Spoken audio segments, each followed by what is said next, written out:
नमस्कार, मैं हूं आपके साथ जसप्रीत कौर। मैं मौजूद हूं दिल्ली के अक्षरधाम इलाके में। आप देखिए कि यहां पर प्रदूषण गंभीर श्रेणी में है और दिल्ली में औसत एयर क्वालिटी इंडेक्स 533 है। आप समझिए स्थिति क्या है। मैं तस्वीरें आपको दिखाती हूं। देखिए, अक्षरधाम मंदिर है। आज विजिबिलिटी कल के मुकाबले थोड़ी बेहतर जरूर हुई है, लेकिन अभी भी पूरे इलाके को धुंध ने अपनी चादर में लपेटा हुआ है, क्योंकि इस फ्लाईओवर से मंदिर बेहद खूबसूरत नजर आता है।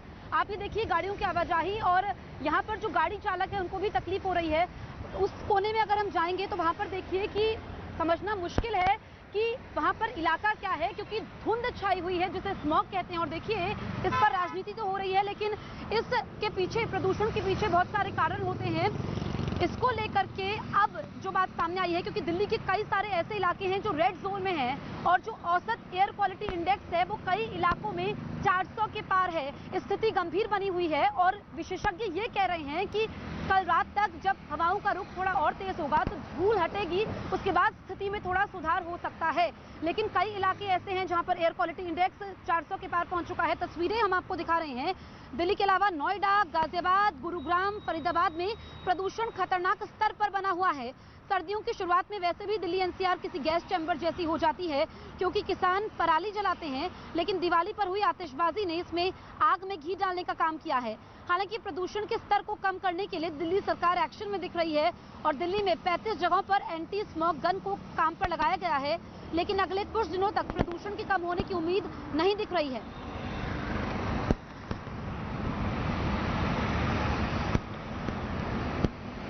तो देखिए, परेशानी लोगों की बढ़ चुकी है और जो प्रदूषण का कारण है वो पराली होता है, लेकिन इसमें जो दिवाली में पटाखे जलाए गए, दिल्ली में पटाखों पर बैन था, लेकिन खूब लोगों ने आतिशबाजी की और परेशान भी लोग हो रहे हैं। परेशानी की वजह भी लोग हैं, क्योंकि जो स्थिति बनी हुई है, आप समझिए कि यहाँ पर सांस लेना मुश्किल हो रहा है और दम घुट रहा है। आबो हवा खराब हो चुकी है। सिर्फ दिल्ली का ही यही हाल नहीं है, बाकी जो दिल्ली एनसीआर के इलाके हैं वहां पर भी स्थिति काफी ज्यादा खराब है।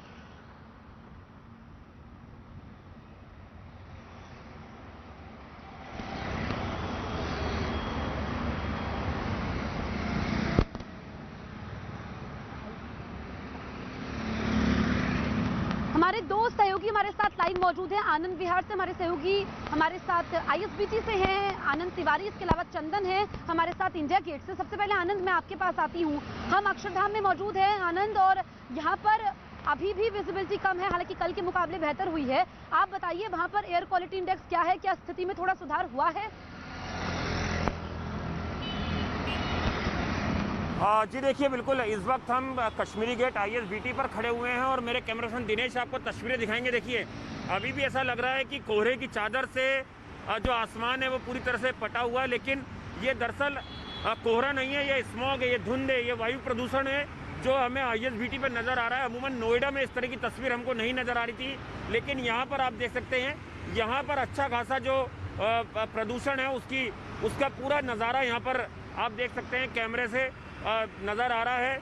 हालांकि कल से थोड़ी राहत जरूर दिल्ली वालों को मिली है। जिस तरह से दीपावली के अगले दिन हालात बहुत ही ज़्यादा बदतर थे और आंखों में लोगों को चुभन हो रही थी, लेकिन आज थोड़े हालात पहले से बेहतर नज़र आ रहे हैं। और जो विशेषज्ञ हैं वो बता रहे हैं कि तेज़ हवा चलेगी तो थोड़ा ये जो वायु प्रदूषण है थोड़ा ज़रूर कम होगा। और इससे आप देखिए, यहाँ पर एक अच्छी तस्वीर भी है। देखिए, यहाँ पर पानी भी यहाँ पर छोड़ा जा रहा है और अलग अलग प्रशासन की तरफ से कवायदें की जा रही हैं कि जो प्रदूषण है उसको कम किया जाए, लोगों को जागरूक किया जाए, और लोगों को ये बार बार सलाह दिया जा रहा है कि वो मास्क लगा के ज़रूर रखें और सावधानी रखें, खासतौर पर छोटे बच्चे, क्योंकि इस तरह से जो गैस चैम्बर में दिल्ली एनसीआर तब्दील हुआ है दीपावली के अगले दिन, उससे बच्चों को काफ़ी दिक्कतों का सामना करना पड़ रहा है। और इसलिए एक्सपर्ट ये हिदायत दे रहे हैं कि बच्चों को घर से अगर ज़रूरी ना हो तो बाहर ना निकालें। बिल्कुल आनंद, देखिए जो दिवाली की रात थी वो तो खुशियों भरी थी, लेकिन जो कल का नजारा था उसके बाद बिल्कुल भी दिल्ली वाले खुश नहीं हैं। चंदन, आप मौजूद हैं इंडिया गेट इलाके में, आप ये बताइए वहां पर स्थिति क्या है और प्रशासन अब क्या कर रहा है प्रदूषण से बचने के लिए, क्योंकि गंभीर श्रेणी में है एक्यूआई।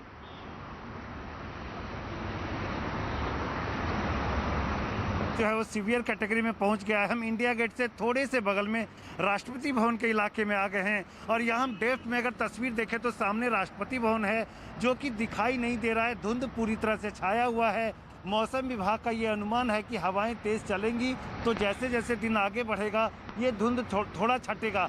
लेकिन दिवाली की रात को हुई आतिशबाजी, कई इलाकों में पराली जलाने के बाद ऊपर से मौसम के सर्द होने से ये जो है फेनोमिनन होता है और ये काफ़ी लोकल मामला होता है। दिल्ली के कुछ इलाकों में हम देख रहे हैं कि 300 साढ़े 300 के आसपास AQI है, लेकिन ज़्यादातर इलाकों में 450 के पार चला गया है। यानी कि जिन इलाकों में ज़्यादा आतिशबाजी हुई और चारों तरफ चूँकि दिल्ली शहरी इलाका है, इमारतें हैं, तो इमारतों के बीच में वो धुंध अटकता है, जिसकी वजह से लोकली कई जगहों पर ज़्यादा हमें प्रदूषण नज़र आता है, कई जगहों पर कम।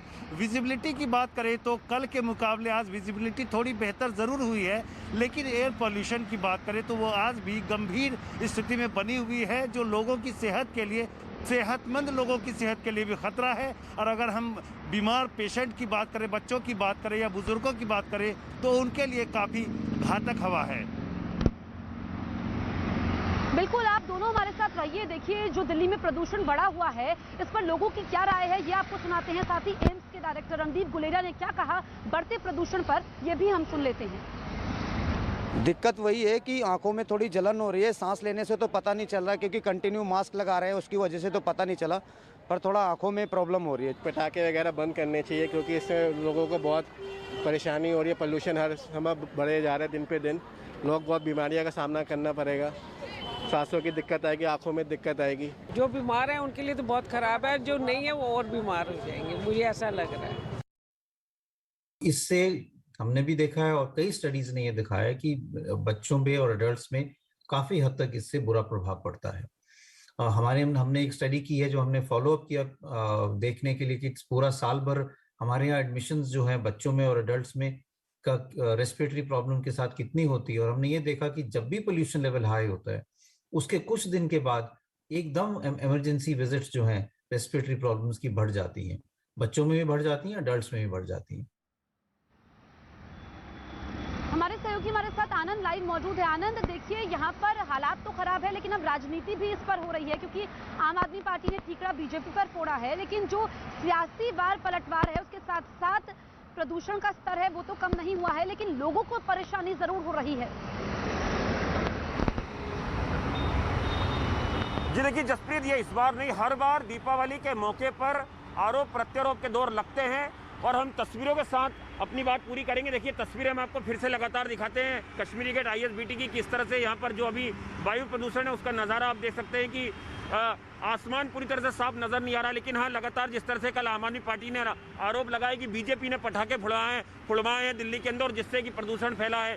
जाहिर तौर पर इस समय आरोप प्रत्यारोप के दौर आरोप प्रत्यारोप जरूर लग रहे हैं, लेकिन सबसे मुख्य समस्या है कि इससे निजात कैसे मिले, और उसको लेकर तमाम पार्टियों ने एडवाइजरी जारी करी, तमाम पार्टियों ने अपनी अपनी बातें रखी और दिल्ली सरकार पुरजोर तरीके से बोलती रही कि पटाखे ना फोड़ें, लोग कानून हाथ में ना लें। सुप्रीम कोर्ट की सख्त गाइडलाइन थी, उसके बावजूद भी करीबन 20,000 किलो पटाखे जो हैं वो दीपावली के दिन अलग अलग इलाकों से बरामद किए गए।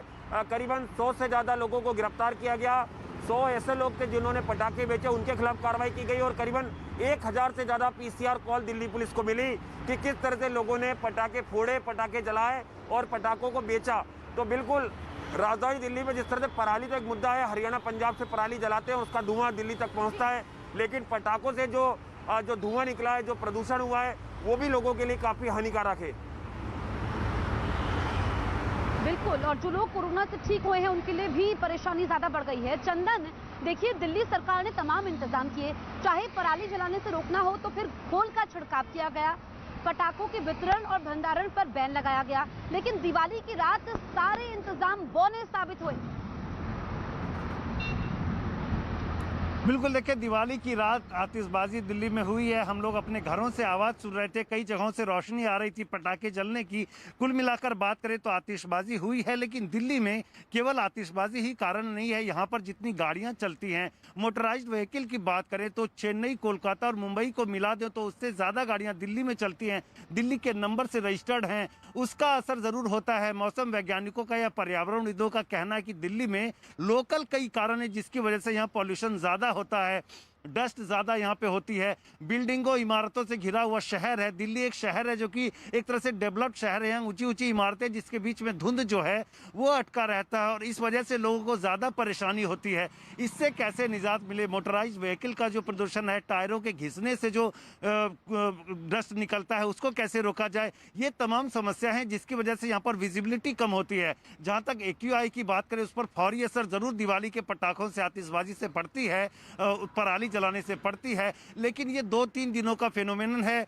इसके अलावा बात करें तो सालों भर दिल्ली की हवा प्रदूषित होती है। हमने लॉकडाउन के दौरान देखा था कि कितनी बेहतर विजिबिलिटी थी। इसका सीधा कारण था कि गाड़ियां बंद थी, गाड़ियां नहीं चल रही थी। तो सरकार की तरफ से केवल राजनीतिक बयान देने के बजाय एक सोचना होगा, प्लान बनाना होगा कि आखिर दिल्ली को कैसे इस तरह के प्रदूषण से मुक्त की किया बात जाए। को आगे बढ़ाते हुए, क्योंकि दिल्ली में प्रदूषण का स्तर खतरनाक श्रेणी में है, इस पर राजनीति हो रही है। दरअसल आम आदमी पार्टी ने बीजेपी पर आरोप लगाया है कि बीजेपी ने लोगों को उकसाया, इसलिए पटाखे जलाए गए। वहीं दूसरी तरफ बीजेपी कह रही है कि आम आदमी पार्टी अपना ठीकरा लोगों पर मढ़ रही है, क्योंकि पहले से ही दिल्ली की सत्ताधारी पार्टी ने कोई कोशिश नहीं की ये प्रदूषण को रोकने के लिए, और अब लोगों की भावनाओं के साथ खिलवाड़ हो रहा है। पटाखे जो है जलवाए गए, दिल्ली के आम लोगों ने पटाखे नहीं जलाए, लेकिन भारतीय जनता पार्टी के लोगों ने पटाखे जलाने के लिए उकसाया लोगों को, उसको धर्म से जोड़ करके प्रचार किया गया। इवन कई सारे लोगों ने सोशल मीडिया पे कि हम पटाखे जलाएंगे, चाहे जो करना हो कर लो। तो ये जो सोच है उसने दिल्ली की हवा को ख़राब करने में एक महत्वपूर्ण भूमिका अदा किया है। लेकिन पटाखों के साथ साथ दूसरा जो रोल प्ले किया वो पराली ने किया है। जिस समय पटाखे लोग चला भी नहीं रहे थे, उस समय भी एयर क्वालिटी इंडेक्स दिल्ली का बहुत खतरनाक स्तर पर था। इसलिए ये कहना बिल्कुल गलत है कि दिल्ली के अंदर इस तरह लोगों ने आकर वहां पटाखे चलाए और इस कारण पॉल्यूशन बढ़ गया। आपकी लापरवाही, आपके निकम्मेपन का नतीजा है कि दिल्ली में पॉल्यूशन लेवल बढ़ रहा है। पटाखा ये नहीं देखता है कि ये दिवाली का पटाखा है कि ईद का पटाखा है, ये हिंदू छोड़ रहा है कि मुसलमान छोड़ रहा है। उस पटाखे से पॉल्यूशन निश्चित तौर से बढ़ेगा। भारतीय जनता पार्टी के देशभक्ति की परिभाषा बिल्कुल दूसरी है। उन्हें न देश से कुछ लेना है, न जनता से लेना है। जनता मरती है, मरे, उनको सत्ता मिलनी चाहिए। आनंद, इस पर राजनीति तो हो रही है, लेकिन दिल्ली की आबो हवा तो पहले से ही खराब थी, ये बात भी सच है। और जो ग्रीन एक्शन प्लान था 2018 का, उस पर काम तो नहीं हुआ, सिर्फ प्लान बनाया गया।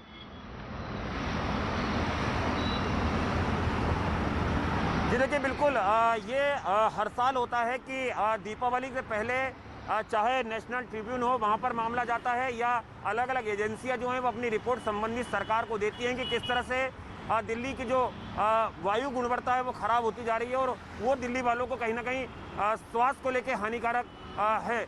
लेकिन जिस तरह से हमने दीपावली के दिन देखा कि किस तरह से लोगों ने जमकर आतिशबाजी की, और पराली तो एक मुद्दा पहले से ही है, कई सालों से पराली का मुद्दा है कि हरियाणा पंजाब में पराली जलाई जाती है और उसका धुआं जो है वो दिल्ली NCR तक आता है, और यहाँ पर गैस चैम्बर में दिल्ली NCR तब्दील हो जाता है। लेकिन आतिशबाजी भी एक बड़ा मुद्दा है। इसके अलावा जो बड़ी फैक्ट्रियाँ हैं, वहाँ से जो धुआं निकलता है, या जो गाड़ियों का प्रदूषण है, ये तमाम चीज़ों को अगर आप कंपाइल कर लें, मिक्स कर लें, तो राजधानी दिल्ली के लोगों के लिए मुश्किलें बढ़ जाती है। दीपावली के अमूमन 1-2 दिन बाद की तस्वीरें बहुत ही भयावह होती हैं। लगता है कि कोहरा है, लेकिन वो कोहरा नहीं होता है, दरअसल वो स्मोक होता है, वो वायु प्रदूषण होता है, और उससे दिल्ली वालों को दो चार होना पड़ता है। कई लोगों को हमने देखा, जिनसे बात करी, लोगों के आंखों में से पानी आ रहा है, जलन हो रही है, और लोगों को खांसी हो रही है। और जिस तरह से आपने बताया कि जो कोरोना से अभी मरीज ठीक हुए, उनके लिए खतरा और ज़्यादा है, क्योंकि कई तरह की बीमारियां इस समय दिल्ली NCR में पैर पसारे हुए हैं, और उस दौरान अगर वायु प्रदूषण है तो ये लोगों के लिए एक तरीके से बहुत ही ज़्यादा खतरनाक है। बिल्कुल चंदन, ये बीजेपी इसको लोगों की धार्मिक भावनाओं से जोड़कर देख रही है कि पटाखे तो जलाने होंगे क्योंकि दिवाली का त्योहार है, और इसको धार्मिक रंग देने की कोशिश की गई है, जो तमाम नेताओं के हमने बयान सुने। लेकिन सच्चाई ये भी है कि विशेषज्ञों ने आगाह किया था कि अगर पटाखे जलाए गए तो फिर प्रदूषण गंभीर श्रेणी में आएगा। लोग नहीं माने। बिल्कुल, देखिए इसमें सीधी सी बात है, बीजेपी को भी समझना होगा कि आतिशबाजी के लिए जो बारूद इस्तेमाल होता है वो बहुत नया है, जबकि हमारी परंपरा हजारों साल पुरानी है। और हमारी परंपरा में जो हिंदू माइथोलॉजी है उसमें कपूर को पहला पटाखा माना जाता है, कपूर जलाया जाता था, लेकिन बाद में बारूद जलाए जाने लगे, जिसकी वजह से प्रदूषण बढ़ा है। तो इसके लिए एक बड़े राजनीतिक अपील की ज़रूरत है कि लोग आतिशबाजी की जगह पर घर में दिए जलाएं, कपूर जलाएं। कपूर जो है वो एक तरह से विस्फोटक होता है, और हमारी धरती जो उत्पन्न हुई वो एक तरह के विस्फोट से हुई है। इसी प्रस्फुटन की वजह से हम लोग दिवाली के मौके पर आतिशबाजी करते हैं, लेकिन पहले आतिशबाजी इस तरह की नहीं होती थी, बारूद और पटाखे नहीं होते थे। तो एक बड़े राजनीतिक अपील की ज़रूरत है कि त्यौहार ज़रूर मनाएं, लेकिन इसका स्वरूप बदल दे। प्रतिमा मिट्टी की होती थी, लेकिन अब उसमें केमिकल मिले होते, जिसकी वजह से नदियाँ प्रदूषित होती थी। पहले भी नदियों में मूर्ति का विसर्जन होता था, लेकिन अब बैन लगाना पड़ा है, क्योंकि अब केमिकल का इस्तेमाल ज़्यादा होने लगा है। तो त्योहारों के रंग जिस तरह से नए ज़माने के साथ बदले हैं और हम पुरानी परंपरा को फॉलो करना चाहते हैं, तो कहीं ना कहीं अपना स्टैंड भी हमें बदलना होगा। सोचना होगा कि पहले जो हम करते थे उसको हमने बदल दिया है, और ये प्रकृति के ऊपर एक तरह से हमला है। एक बात ये रही। दूसरी बात ये रही कि निश्चित तौर पर जिस तरह से कहा गया कि हमारी परंपरा से जुड़ा हुआ त्यौहार है, और लोगों के सामने ऑप्शन जो बाजार में उपलब्ध होते हैं लोग उसी का इस्तेमाल करते हैं, तो इसको कैसे कंट्रोल किया जाए, इसके लिए सरकार को, स्थानीय सरकार को भी सोचना होगा। बिल्कुल, क्योंकि हमारी आबादी काफ़ी ज़्यादा है देखिए, और लोगों को ही सोचना होगा, लोगों के प्रयास से ही ये संभव हो पाएगा।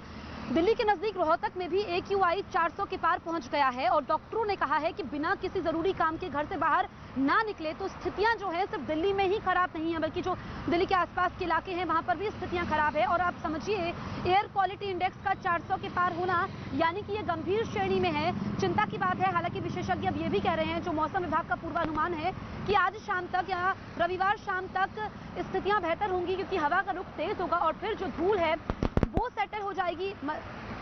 कई इलाकों पर यहाँ पर मशीन गन का भी इस्तेमाल हो रहा है, ताकि पानी का छिड़काव किया जा सके और कुछ राहत लोगों को मिले।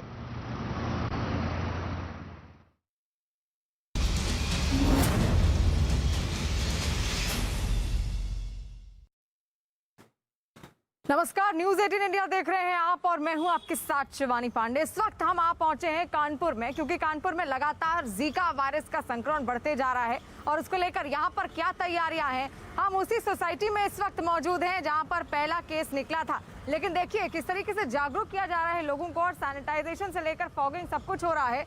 और घर के बाहर ये पोस्टर्स लगाए गए हैं। देखिए, स्वास्थ्य विभाग द्वारा जोनल कार्यालय कृष्णनगर कानपुर से ये तारीखें लिखी गई हैं, और सैनिटाइजेशन, फॉगिंग कहां पर हुआ है, और साथ साथ जो सुपरवाइजर है उसका नाम भी लिखा गया है कि आखिर किस सुपरवाइजर के सुपरविजन में यहाँ पर सैनिटाइजेशन, फॉगिंग हुई है। और ऐसे ही हर घर के बाहर ये जो पोस्टर्स हैं वो लगाए गए हैं। और ये देखिए, ये नगर निगम की टीम है। इससे पहले हमने दिखाया कि वो फॉगिंग कर रही थी, और सैनिटाइजेशन का जो ये काम है नगर निगम की टीम द्वारा कराया जा रहा है। हर घर के बाहर सैनिटाइजेशन करवाया जा रहा है, नगर निगम करवा रही है, फॉगिंग भी करवा रही साथ साथ। और वहीं सीएमओ की टीम की ओर से एंटी लार्वा का छिड़काव भी किया जा रहा है। लोगों को जागरूक किया जा रहा है कि मास्क का इस्तेमाल जरूर करें, क्योंकि जीका वायरस एक मच्छर के काटने से होता है। एडीज नाम होता है इस मच्छर का। तो ऐसे में प्रशासन घर घर जाकर इन लोगों को जागरूक करने की पूरी कोशिश में है, और लगातार यहाँ पर बैनर्स, पोस्टर्स लगाने की कोशिश की जा रही है। उत्तर प्रदेश के कानपुर में जीका वायरस लगातार फैलता जा रहा है, और आलम यह है कि इस खतरनाक बीमारी के मरीजों की संख्या अब बढ़कर 66 तक पहुंच गई है।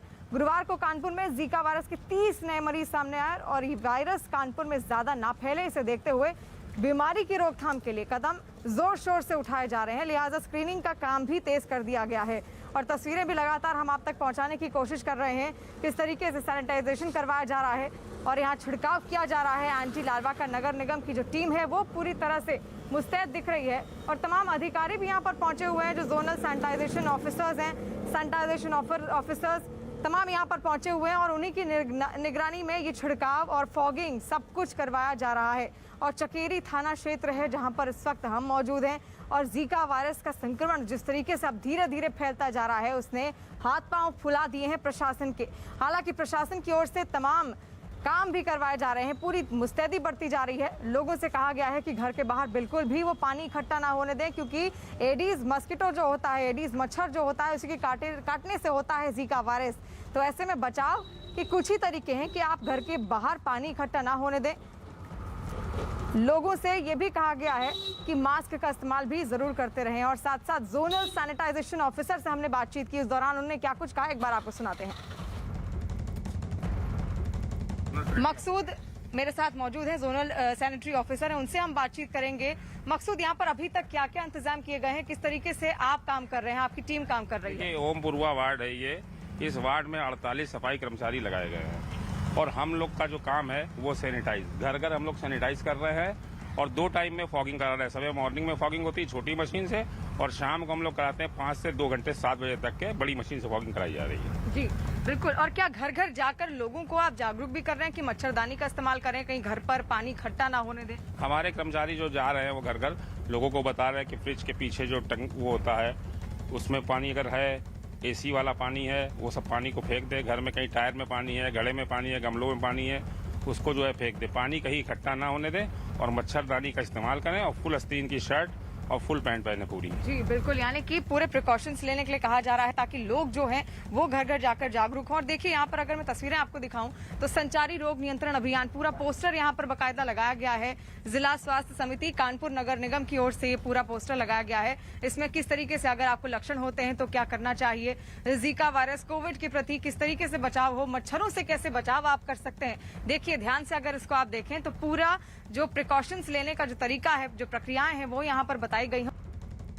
कानपुर नगर में जीका के कोई भी धनात्मक रोगी नहीं मिला है।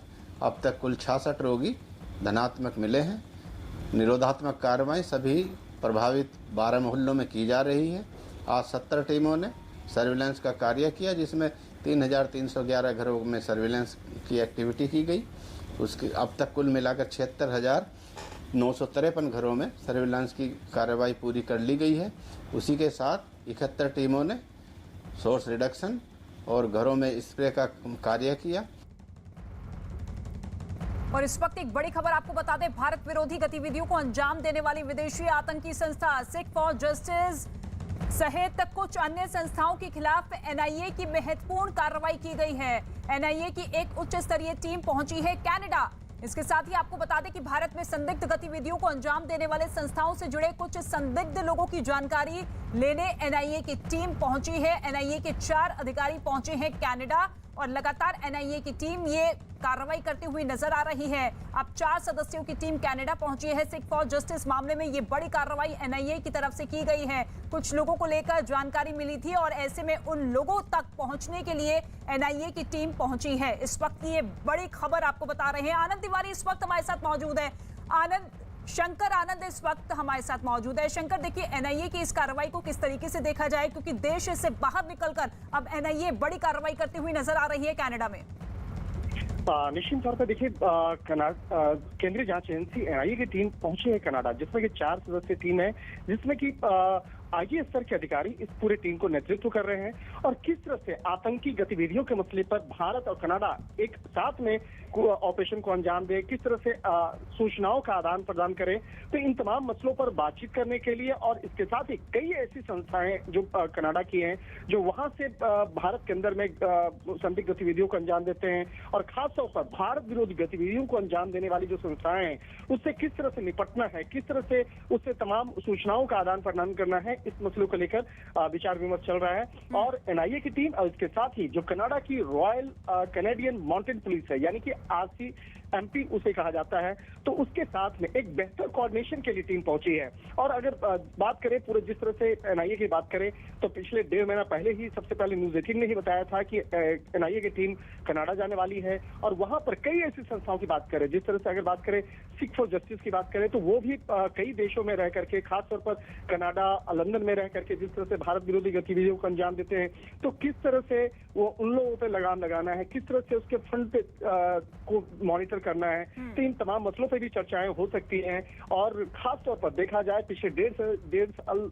के अंदर में भारत के अंदर में किसान आंदोलन के नाम पर जिस तरह से कई ऐसी एनजीओ और ऐसी संस्थाएं हैं जो विदेश में रह करके भारत विरोधी गतिविधियों को अंजाम देते हैं, और उसमें प्रमुख तौर पर प्रमुख तौर पर यही संस्था निकलकर सामने आई थी और हमने देखा भी था कि किस तरीके से कनाडा देश का झंडा भी फहराते हुए नजर आए थे। और ऐसे में अब एनआईए की टीम की तरफ से ये बड़ी कार्रवाई की जा रही है। 4 सदस्यों की टीम जो कि कनाडा पहुंची है टेरर फंडिंग मामले में, ये बड़ी कार्रवाई, और ऐसे में देखना होगा कि इस कार्रवाई में क्या कुछ निकलकर सामने आता है।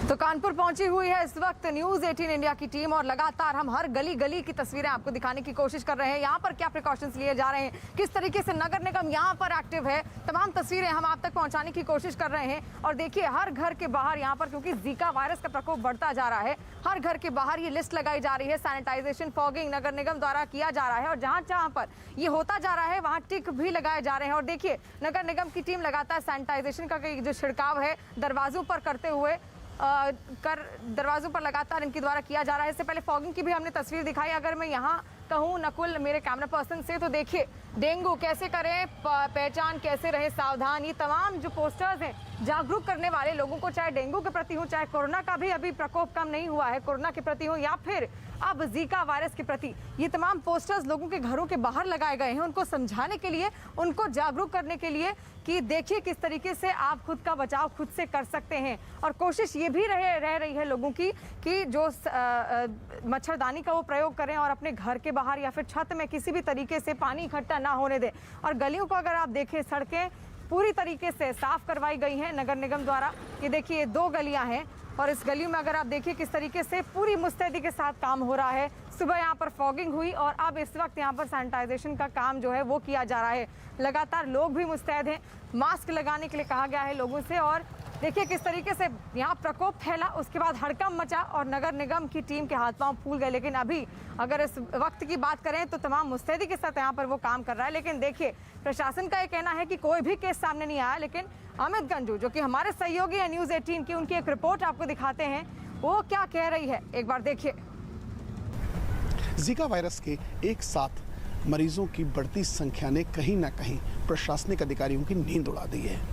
कानपुर के चकेरी थाना क्षेत्र के तमाम ऐसे इलाके हैं, अगर कहा जाए लिखापड़ी में, तो 12 ऐसे क्षेत्र हैं जहां जीका वायरस के पेशेंट बने। पहले पेशेंट की शुरुआत होने के बाद से इस वक्त में उसी क्षेत्र में खड़ा आप देख सकते हैं कि गली में पूरा सन्नाटा पसरा हुआ है। और क्योंकि जिस प्रकार से एक एक करके लोगों घरों में पेशेंट्स निकल रहे हैं तो लोगों के लिए चिंता का विषय बनता जा रहा है, क्योंकि अभी तक इसके कारणों का पता नहीं लगाया जा सका है। कहीं ना कहीं इसके कारण को पता लगाने के लिए स्वास्थ्य महकमे की टीम इसमें लगाई गई है। इसमें ACMOs, डिप्टी CMOs, यहाँ तक कि DM खुद कैंप कर रहे हैं। 73 टीम्स लगाई गई जो स्क्रीनिंग कर रही है। अगर स्क्रीनिंग की बात की जाए तो 75,000 घरों में अभी तक स्क्रीनिंग हो चुकी है। और बात की जाए सैंपल्स की रिपोर्ट्स, यहाँ से 2880 सैंपल्स कल यहाँ से लैब लखनऊ भेजे गए, तो उनकी जो रिपोर्ट है अवेटेड है। यानी इन सब के बीच कहीं ना कहीं चेहरों पे लोगों के दहशत साफ देखी जा सकती है। तरफ लोगों की बात की जाए, देखिए हर व्यक्ति परेशान है।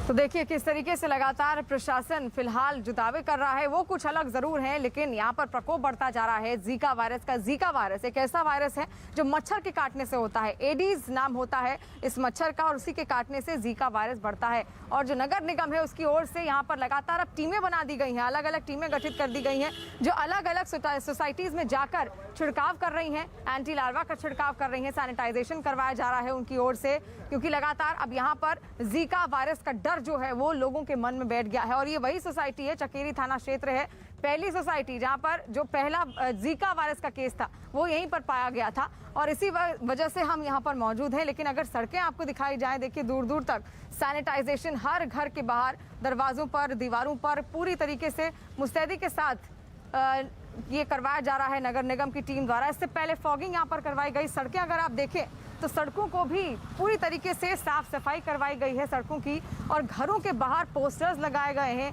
बैनर्स लगाए गए हैं। एक बार अगर घरों के बाहर की तस्वीरें आपको दिखाएं तो वो भी ज़रूर हम दिखाना चाहेंगे किस तरीके से बैनर्स और पोस्टर यहाँ पर लगाए गए हैं ताकि लोग जो है वो जागरूक होते रहें।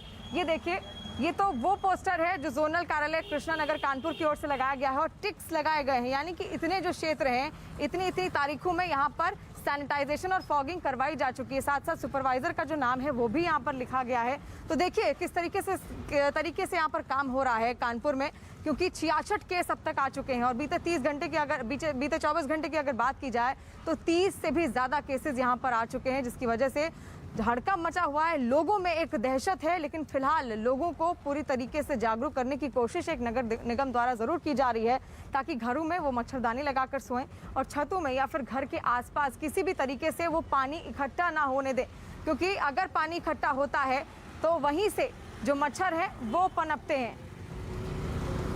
तो देखिए किस तरीके से पूरी मुस्तैदी बढ़ती जा रही है। लेकिन अब आपको ये भी बताते हैं कि आखिर जीका फैलता कैसे है, कि क्या इसके लक्षण होते हैं, ये आपको जानना बेहद ज़रूरी है। जीका वायरस का एक खास तरह का मच्छर एडीज एजिप्टाई से फैलता है और इसलिए इन मच्छरों को पनपने से रोकने पर सारा जोर है।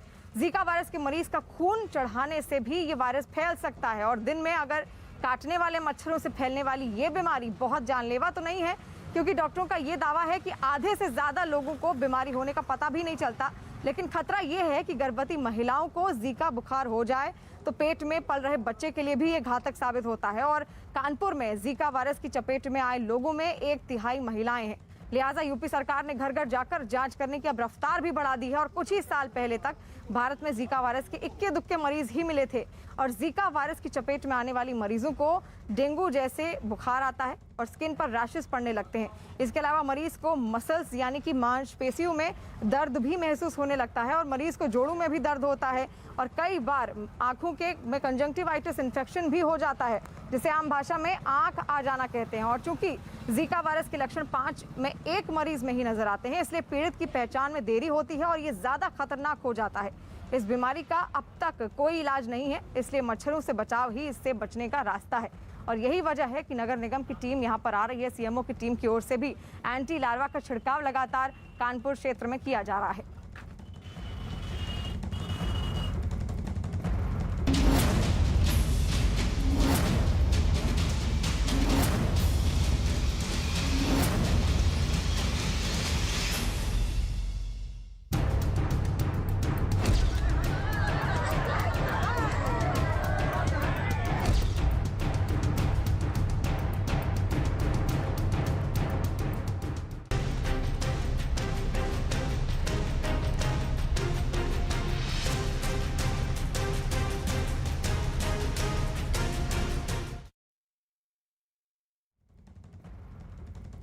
जहरीला जाम जिंदगी तमाम। जी हां, बिहार में 37 लोगों की मौत हो चुकी है। आरोप यह है कि जहरीली शराब से इन सभी लोगों की जान गई है। अकेले बेतिया की अगर बात की जाए तो 15 लोगों की मौत यहां पर हो चुकी है, जबकि गोपालगंज में 11 लोगों की जान जा चुकी है। वहीं मुजफ्फरपुर में 6 लोग, जबकि हाजीपुर में 5 लोग अपनी जान गंवा चुके हैं। खबर है कि अब भी कई लोग बीमार हैं जिनका अस्पताल में इलाज चल रहा है और इस बीच गोपालगंज और बेतिया दोनों जगहों के एसएचओ सस्पेंड किए जा चुके हैं। मौत के मामले में अब तक 19 लोगों को गिरफ्तार किया जा चुका है, जबकि 10 एफआईआर भी दर्ज की जा चुकी है। पुलिस ने बाकी आरोपियों की तलाश तेज कर दी है।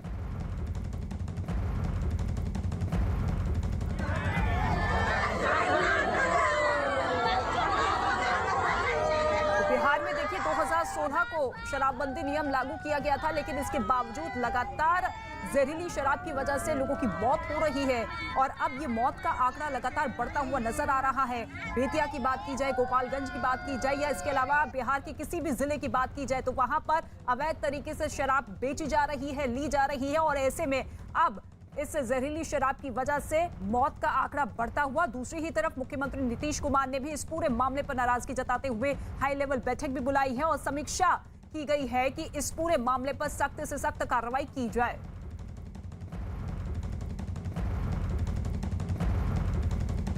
तो मुख्यमंत्री नीतीश कुमार गोपालगंज में हुए जहरीली शराब कांड से बेहद नाराज है और उन्होंने पटना में अपने सरकारी आवास पर आनन फानन में उच्च स्तरीय बैठक बुलाई।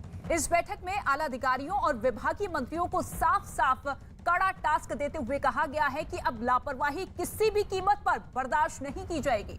मुख्यमंत्री नीतीश कुमार ने बैठक में कहा है कि शराबबंदी को सरकार ने सख्ती से लागू किया है और जो भी इसे कमजोर करने में लगे हुए हैं उन्हें पहचान कर उन पर कठोर कार्रवाई की जाए। नीतीश कुमार ने यह भी निर्देश दिए हैं कि लोगों को जागरूक करने के लिए व्यापक जन जागरूकता अभियान चलाया जाए। नीतीश कुमार ने कहा कि छठ के बाद 16 नवंबर को शराबबंदी को लेकर विस्तृत समीक्षा बैठक की जाएगी। इसके साथ ही बैठक में नीतीश कुमार समेत उत्पाद मंत्री सुनील कुमार, गृह सचिव, डीजीपी, प्रधान सचिव चंचल कुमार और कई वरिष्ठ अधिकारी मौजूद रहे। और इसी बैठक में सख्त निर्देश देते हुए 16 तारीख मुकर्रर की गई है जब विस्तृत रिपोर्ट देखी जाएगी। शराब के बारे में कह देते हैं कि देख लीजिए कि क्या स्थिति है। हम लोग बार बार कह देते हैं कि अगर गलत चीज को ग्रहण करिएगा तो ये नौबत आएगी। हालांकि प्रतिदिन चारों तरफ लोग पकड़े जाते हैं, रेड हो रहा है, सब कुछ हो रहा है, लेकिन फिर भी इस तरह का काम किसी इलाके में कोई कर रहा है, ये तो बड़ी दुखद बात है। इसके बारे में तो पूरा प्रचार, तो एक और ज्यादा कैंपेन फिर से इसको प्रारंभ करना बहुत जरूरी है। लोगों को एक एक जगह बताना कि बहुत गंदी चीज है, शराबबंदी लागू है, अगर इस तरह से कुछ करिएगा तो आपको अब किस तरह से शराब लोग बना करके और कैसा गंदे तरीके से काम कर रहा है, ये लोग चले जा रहे हैं। और इस बीच एडीजी पुलिस मुख्यालय जितेंद्र सिंह गंगवार ने बताया है कि इस मामले में आपराधिक मामला दर्ज कर जांच का आदेश दिया गया है और जांच रिपोर्ट आने के बाद सभी दोषियों के खिलाफ एक्शन होगा। इस वक्त हमारे साथ मौजूद हैं एडीजी पुलिस मुख्यालय जितेंद्र गंगवार साहब। बात करते हैं इनसे। गंगवार साहब, जिस तरह की घटना बेतिया में हुई है, गोपालगंज में हुई है, तकरीबन 34 से अधिक लोगों की मौत हो चुकी है, पुलिस क्या कार्रवाई कर रही है, कैसे ये घटना हुई है, क्या इनपुट? प्रारंभिक जो सूचनाएं मिली हैं उसके आधार पर पुलिस प्रशासन, जिला प्रशासन, मेडिकल टीम और उत्पाद विभाग की टीम लगातार वहां पर पहुंच करके अपनी जो प्रारंभिक प्रक्रिया है उसको चिन्हित करके कार्रवाई की जा रही है। स्थानीय जो चौकीदार जिनकी रूरल इंटेलिजेंस देने में सहभागिता रहती है उनके विरुद्ध कार्रवाई की गई, उनको निलंबित किया गया। जो थानाध्यक्ष जिनकी ओवरऑल जिम्मेदारी उस थाना क्षेत्र में होती है उनको भी निलंबित किया गया और आगे भी हम लोग इस पर नज़र रखे हुए हैं। और प्रशासनिक कार्रवाई के साथ साथ जैसा मैंने बताया आपराधिक मामला दर्ज हो चुका है और आपराधिक मामले को अब अनुसंधान करते हुए हम लोग तार्किक परिणाम तक ले जाएंगे। और बेतिया के एसपी ने भी पूरे मामले में कड़ी कार्रवाई की बात कही है। उन्होंने कहा है कि 2 लोगों को गिरफ्तार किया गया है और बाकी आरोपियों की तलाश की जा रही है। 2 लोगों पे कार्रवाई की गई है। एसएचओ नौतन को सस्पेंड कर दिया गया है और वहाँ के जो लोकल दफादार हैं उनको भी सस्पेंड कर दिया गया है और अभी तक 3 लोगों को हिरासत में लिया गया है और कुछ लोग जो फरार चल रहे हैं उनके विरुद्ध भी रेड छापेमारी की जा रही है। जहरीली शराब से मौत के मामले में सियासत में भी उबाल आ चुका है। आरजेडी के एमएलसी रामबली चंद्रवंशी ने सीएम नीतीश कुमार के इस्तीफे की मांग कर डाली है। तो कांग्रेस की बात की जाए, कांग्रेस ने पूरे मामले के लिए बिहार सरकार को जिम्मेदार ठहराया। उधर भारतीय जनता पार्टी ने भी दोषियों पर कड़ी कार्रवाई की बात कही है।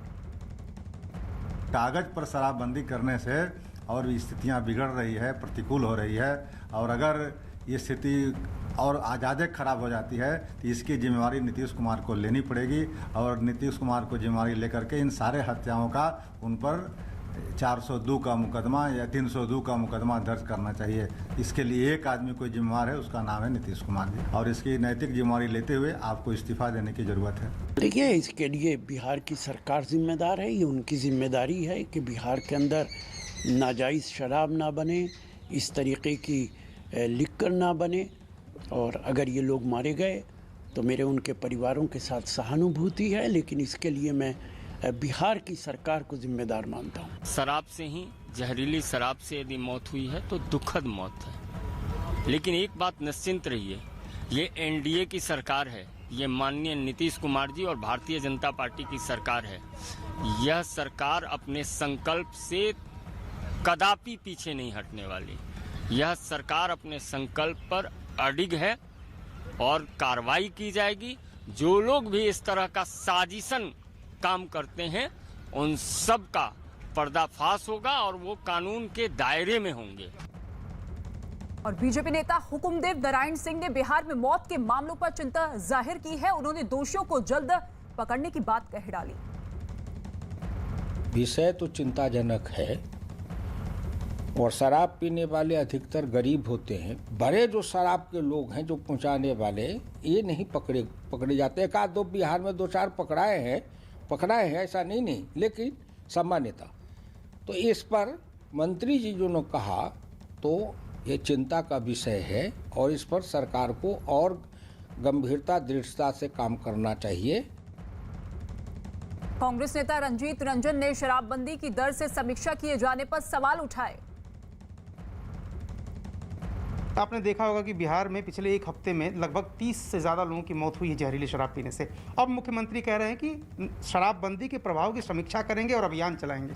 कितने साल हो गए शराबबंदी को, अब वो समीक्षा करेंगे तो मुझे लगता है कि समीक्षा ये नहीं होगी कि शराब अब घर घर में मिल रही है, 200 रुपए की शराब अब 400 में मिल रही है और होम डिलीवरी होती है, तो वो किसकी समीक्षा करेंगे? 400 से 600 रुपए करने का समीक्षा होगा, क्योंकि 4,500 सकल घरेलू उनको शराब से मिल रहा था, अब शायद 8-9 हज़ार मिल रहा है, लेकिन गवर्नमेंट को नहीं, छिपे हुए काला बाजारी वाले फंड में मिल रहा है।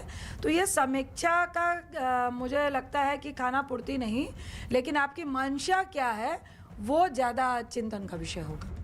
कभी कैमरे पर रोते हो